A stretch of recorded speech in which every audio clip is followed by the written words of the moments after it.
दोस्तों मेरा नाम गुरचरण सिंह ਬੱਬਰ है। मैं 3 डेली मॉर्निंग अखबारां ਦਾ ਐਡੀਟਰ ਇਨ ਚੀਫ ਹਾਂ। ਇਸ ਕਰਕੇ ਮੇਰੇ ਕੋਲ ਕਿਸਾਨ ਅੰਦੋਲਨ ਦੇ ਬਾਰੇ ਟੌਪ ਸੀਕ੍ਰੇਟ ਬੜੀ ਇਨਫੋਰਮੇਸ਼ਨ ਹੈ ਮੈਂ ਜਿਹੜੀ ਤੁਹਾਡੇ ਨਾਲ ਸਾਂਝੀ ਕਰਨ ਲੱਗਾ।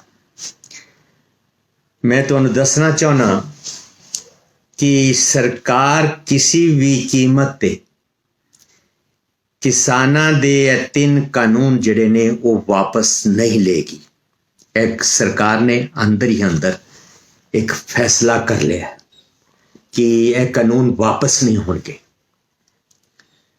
और सरकार सिंधु बार्डर ते जिहड़ा धरना किसानां दा इस धरने तो बहुत घबरा गई है।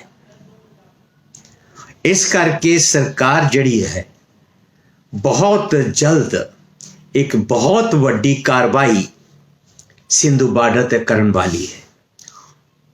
सरकार ने तैयारी कर ली है।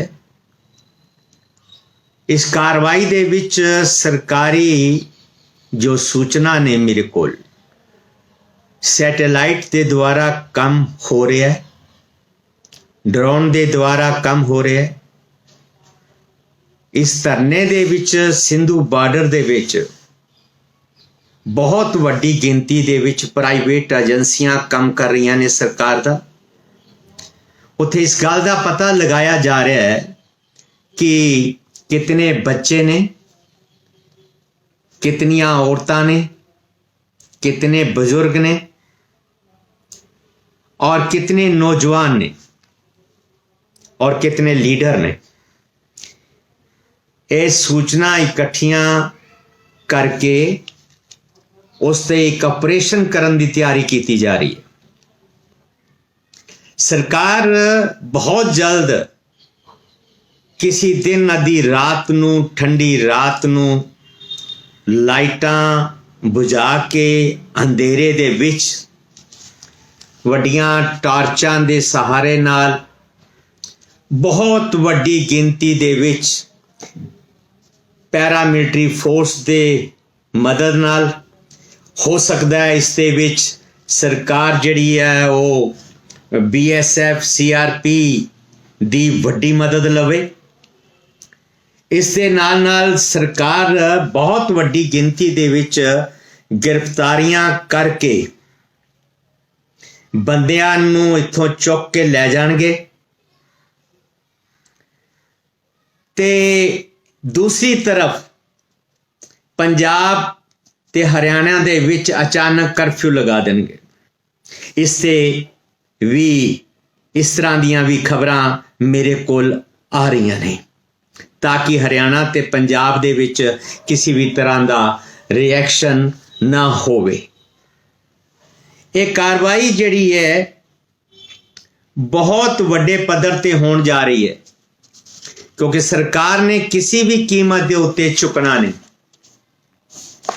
RSS और BJP का एक फैसला है कि अगर असी किसानां दी इस मंग नूं मन लिया ते 3 कानून असी वापस लै ले ते मोदी दी वो जिहड़ी दहशत है, मोदी दी जिहड़ी परसनैलिटी है वो खत्म हो जाएगी। फिर साडे वास्ते अगे बड़ियां मुसीबतां खड़ियां हो जाणगियां कि मोदी चुकदा है। हुण तक एक मोदी ने अपना इंप्रैशन बना रखा सी कि मोदी ना चुकदा है ना डरदा है। मोदी अपनी गल तो पीछे नहीं हटता। इस करके मोदी ने और मोदी सरकार ने यह पक्का फैसला कर लिया है कि असी किसी भी कीमत पे किसानां दे 3 कानून वापस नहीं लेने। सूत्र जिहड़े टॉप सीक्रेट खबरां दे रहे ने उन्हां दा कहना है कि संघ परिवार ने मोदी दी पूरी मदद करन दी ठान लई है। BJP दा ब्लॉक लेवल दा लीडर भी मोदी दी मदद करेगा। सरकार पूरी ताकत इस्तेमाल करेगी ਔਰ ਇਸ ਐਜੀਟੇਸ਼ਨ ਨੂੰ ਕੁਚਲਣ ਦੀ ਪੂਰੀ ਕੋਸ਼ਿਸ਼ ਨਹੀਂ ਕੀਤੀ ਜਾਏਗੀ, ਕੁਚਲ ਦਿੱਤਾ ਜਾਏਗਾ। ਐਸੇ ਹਾਲਾਤ ਦੇ ਵਿੱਚ ਮੈਂ ਬਹੁਤ ਸੀਨੀਅਰ ਬੰਦਾ, ਮੈਨੂੰ ਲੱਗਦਾ ਹੈ ਬਹੁਤ ਵੱਡੀ ਗਿਣਤੀ ਦੇ ਵਿੱਚ ਲੋਕ ਜਿਹੜੇ ਨੇ ਇਸ ਸਰਕਾਰੀ ਕਾਰਵਾਈ ਦੇ ਵਿੱਚ ਮਾਰੇ ਜਾ ਸਕਦੇ ਨੇ, ਬੜੀ ਵੱਡੀ ਗਿਣਤੀ ਵਿੱਚ ਜ਼ਖਮੀ ਵੀ ਹੋ ਸਕਦੇ ਨੇ, ਬਹੁਤ ਵੱਡੀ ਤਾਦਾਦ ਦੇ ਵਿੱਚ, ਕਿਉਂਕਿ ਸਰਕਾਰ ਨੇ ਨਹੀਂ ਮੰਨਣਾ। ਸਰਕਾਰ ਨੇ ਪੂਰਾ ਆਪਣਾ ਮੀਡੀਆ ਮੁੱਠੀ 'ਚ ਕਰ ਲਿਆ। ਮੀਡੀਆ ਸਰਕਾਰ ਦਾ ਪੱਖ ਲਏਗਾ, ਸਰਕਾਰ ਨੂੰ ਜਸਟੀਫਾਈ ਕਰੇਗਾ, ਸਰਕਾਰ ਦਾ ਜਿਹੜਾ ਕਾਰਵਾਈ ਹੈ ਉਸ ਨੂੰ ਠੀਕ ਠਹਿਰਾਏਗਾ। और सारी सरकारी मशीनरी, जितनी सरकारी मशीनरी है, वो सरकारी मशीनरी इस एजिटेशन नू कुचलन दे विच, दबाण दे विच कम करेगी।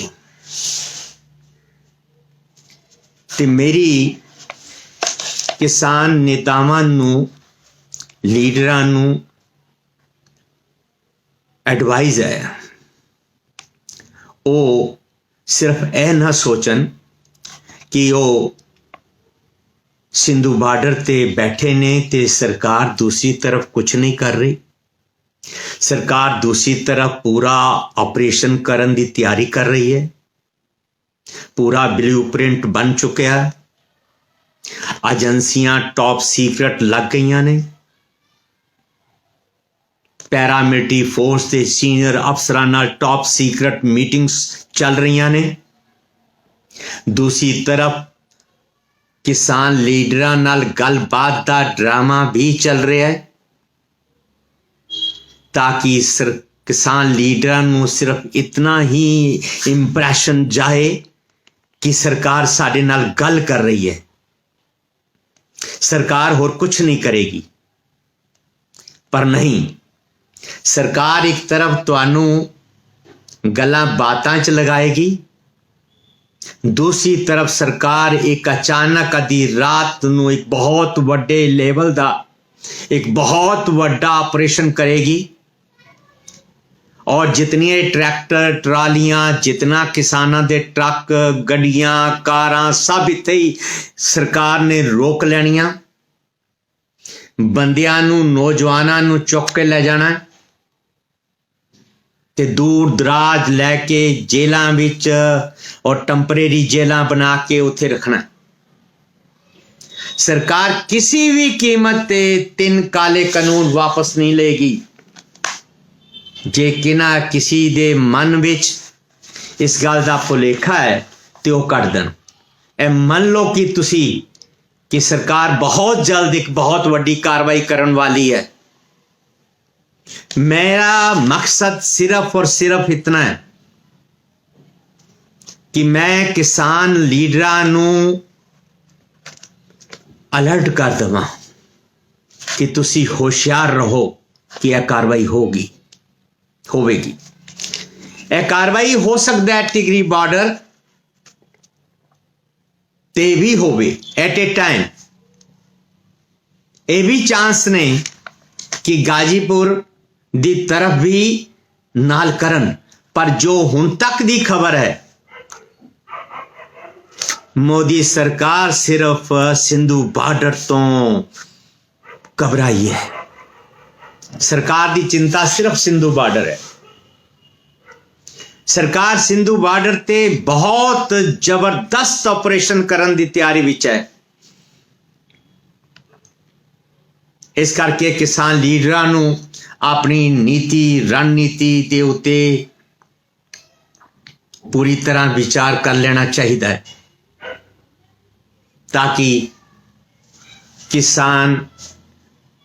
किसानां दा नुकसान ना होवे। और सरकार नूं मैं एडवाइस करांगा, एक सीनियर जर्नलिस्ट होने के नाते, एक किताबां दा आथर होने के नाते, एक बड़ा सीनियर जर्नलिस्ट होने के नाते मैं सरकार नूं एडवाइस करांगा कि सरकार किसानां दे इस अंदोलन नूं दबाण वास्ते ताकत का इस्तेमाल ना करे। अगर वो ताकत का इस्तेमाल करन दी सोच रहे ने या करन दी कार्रवाई करन वाले ने, यह बहुत वड्डी इतिहासक गलती होएगी। इसका खमियाजा पूरा देश भुगतेगा। मेरी सलाह है मोदी सरकार किसानां नाल बैठ के किसानां दियां मंगां मन लहे ते इस अंदोलन नूं खत्म किया जाए, वरना यह अंदोलन अगर जबरन कुचलन दी सरकार ने दबाण की कोशिश की तो ये नतीजे बड़े भयानक निकलणगे जो देश के हित विच नहीं होणगे। सानू सारिਆਂ ਨੂੰ अपने देश की चिंता करनी चाहिए। मैं मोदी साहब नूं कहांगा, मोदी सरकार नूं कहांगा, RSS और BJP नूं भी कहांगा कि जिद छोड़ दो, जिद ठीक नहीं। किसानां नूं तुसी डंडा चला के उठाने की कोशिश ना करो,